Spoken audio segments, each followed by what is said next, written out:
So those two grass cutters have finally taken a break, so I've started the video now. So a quick walk down the back.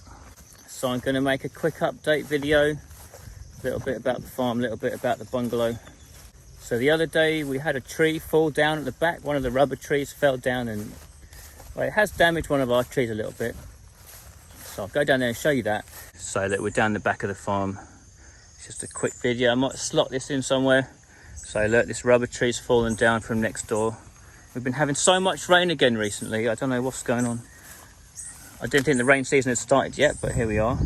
The flood channels are starting to fill up again, and yeah, this tree's collapsed. It looks like it's just split from the base. I don't know if that's because of the wind or whatever, but it's fallen down, and well, we've been incredibly lucky that it hasn't smashed the tree here. So our tree is like sitting between these two branches, so that's fallen. It couldn't be more perfect. 1 inch either side, that tree would have been gone. This is an issue we've got down here. This is the first time we've had any problem because of it, but next door's rubber trees hang over our bit of land quite a lot. This tree here, that's overhanging us, I'd say about 8 meters into our land, and it's over one of our trees up there. So if that falls, that's going to kill our tree, and I don't want that. The rubber tree's been cleaned up mostly. They have still left a bit of mess here and there, and but they've chopped it up, got rid of most of it. It has damaged this tree. It's got a big cut down there. I think it had a broken branch. It looks to me like they've pulled that off, because that didn't look that bad either, so they shouldn't have done that. So yeah, the age-old saying, if you want something, do it properly, do it yourself. I should have done that myself. I should have got a saw and cleaned that up instead of leaving it to them. But I wanted to leave it to see what that neighbour would do. They never came and spoke to us in the 3 or 4 days that they left the tree lying on the floor. It was raining this morning. It was raining lots yesterday. So while it has been, so it's been raining a lot, but raining more and more and more recently. So you can see the pond is pretty full up again. That's because of all the rain we're having. Plus, because of all the rain we're having, we're not having to water the trees, so the water's just sitting there. And we do need to empty this pond a bit. Actually, we need to cycle the water out, because it'll get sort of smelly if it just sits there. So that's about all that's going on with the farm. We're not really looking at the farm that much at the moment because of all what's going on with the bungalow. So the last you saw, I think the roof tiles got delivered. They've been sitting there now for, well, how many days is it? It's about 4 or 5 days, I think. So for attaching the roof tiles up to the metal frame, you can either screw them in, or they sell these hook things, and basically when the delivery came, they delivered the wrong hooks, and we've been waiting for the roof company to swap them out for the right hooks. So because we've been waiting for these hooks to be delivered, the building work has slowed down a bit in the bungalow. It's still progressing, just a little bit slow. The next job's going to be rendering all the brickwork, and they really need the roof to be up for that job so they can keep it dry. What with all the rain at the moment, they definitely need the roof up. So it's a bit of a shame, but never mind. They have started doing an initial coat, which is done, and the other job they've been doing is going around all the corners and getting all the corners straight, which they've been doing a pretty good job on, I must say.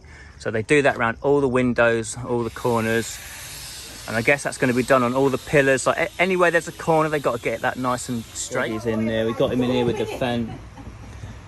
Bung Bung's under the car. They've both been for walks and whatever. They're tired now, so the cats.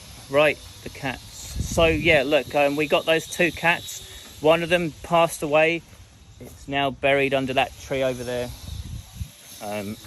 It was all right for a couple of days. It was drinking milk and it was eating a little bit, but then it just kind of, I don't know, it keeled over, and that's that. So yeah, the other cat is no longer with us, but we still got the one.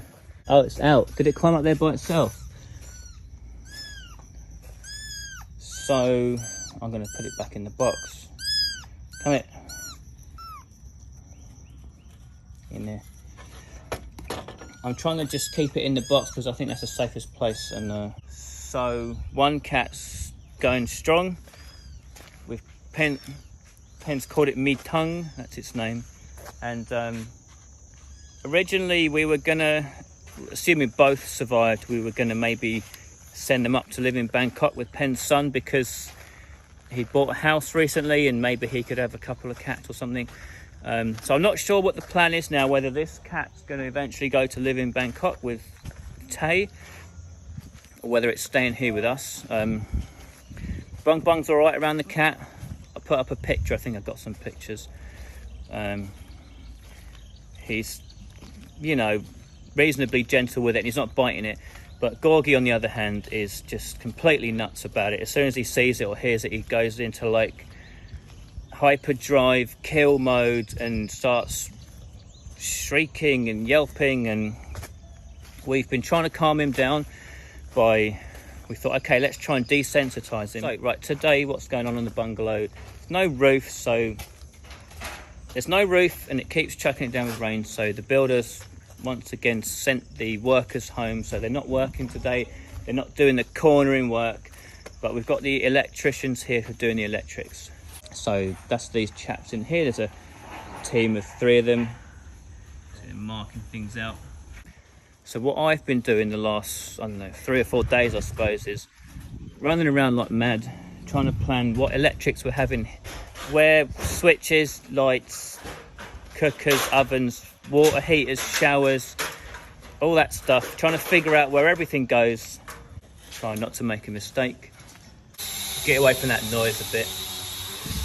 You know, even so far as I've got those Japanese toilets, so I need electric supply for the toilet, so I've been measuring how long the cord is for the toilet and all sorts, and putting where we need the plugs, dimmer switches, where there might be air cons and stuff in the future. So we found a kitchen that we thought was quite nice and the price was not too bad. I put a picture up of that as well so you can see that, and I think we're 99% on that. We're probably going to go ahead and get them to do it. So that's another job that we're doing at the moment. We're finding the stone for the countertop. So we've been driving around stone shops as well, looking at what they got.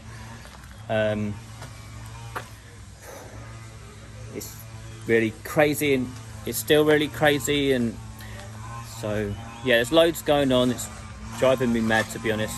I can't wait till it's all over. I think my job for today actually is going to be to plan the plumbing for the toilets, because we're not having a normal Thai toilet, we're having that Japanese toilet which needs an electric supply, but it also needs a double water supply over here, like one water supply for the seat of the toilet. So it's quite noisy here at the moment, so forgive the noise. What I've been doing is setting up the toilet against the wall like this. It has different fittings to a standard toilet. It's got to have like a double water supply, one into the tank and one into the seat.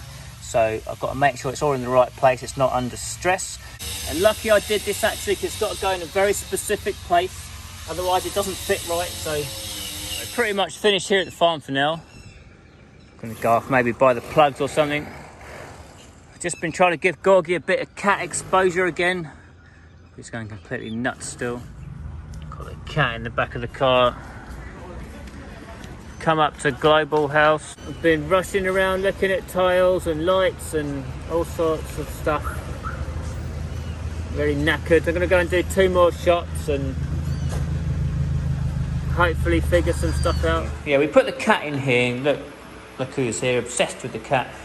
I'll try and show you a little bit of what happens when we show him the cat, but he just goes totally nuts. So it's just constant, non-stop, constant obsession. If I let go, he'll sit there until, well, we drag him away. We've got a little outside sink. We bought loads of like switches, like light dimmers,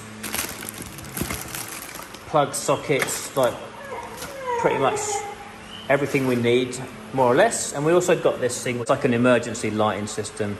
So it'll get installed somewhere in the bungalow and it plugs in, so it's charging up all the time. If you ever get a power cut, those LED lights turn on. Figure out where to put that tomorrow and get the electrician to cut the place and put the plug in so we can install that.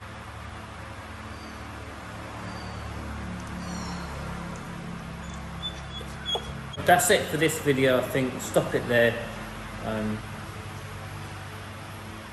So see you, won't we?